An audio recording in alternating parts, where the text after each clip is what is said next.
It is Mental Health Awareness Month, and it would be remiss of me to not share with you a little of my own story, my journey of struggling with depression, suicidal thoughts, and what held me together. Today, I want to share with you an excerpt from my book, Positioned for Purpose, The Journey. I'm reading to you on the chapter titled, The Dark Place. I remember it like it was yesterday. Each day when the girls left for school, I found myself under the dining table, hiding. Lost in a dark place, my world was crumbling and I wanted to die. My mind swirled with suicidal thoughts, at which point life held no meaning. Living hurt, I didn't want to continue. My heart was aching, my head was pounding, and I had what felt like a million thoughts competing to be heard and intent on driving me crazy. It took everything in me to get up, feed the kids, and send them to school. I felt lost for the remainder of the day. Was it possible to feel simultaneously sane and insane?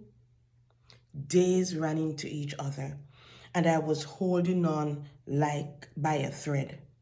That dining room table seemed to provide some level of protection, a sort of refuge from life, an escape from the world.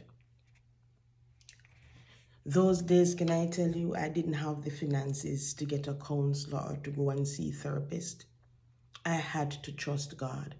I had to call out to Him. He was my refuge and my strength. Was it easy? No, it wasn't.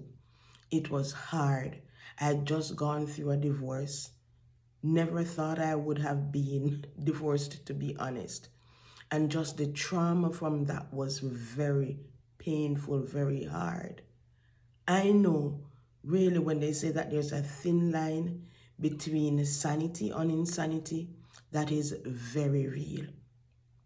May I encourage you today, if you are struggling, if you are struggling with depression, if you're struggling with anxiety, if you're struggling with heartache, and you feel as if taking your own life, doing something to get you out of the pain, to numb the pain or to take you out of it, can I tell you, not only is there a therapist that you can help, that can give you help, supportive friends, but there's also Jesus in the mix.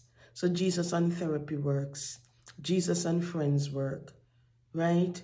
So can I tell you today that no matter what you are faced with, no matter what you are going through, I know all our situations are different, our struggles are different, right? But there's one thing that I do know, that we need to recognize what our triggers are. We also need to find out as well if that is part of what makes up our DNA, because saying this in terms of our family background, is there a history of mental struggles? We need to know that, because in my digging, I realize that there are in my own family, right? I have had aunts and uncles who faced that. And so I know that I have to be careful to guard my thoughts.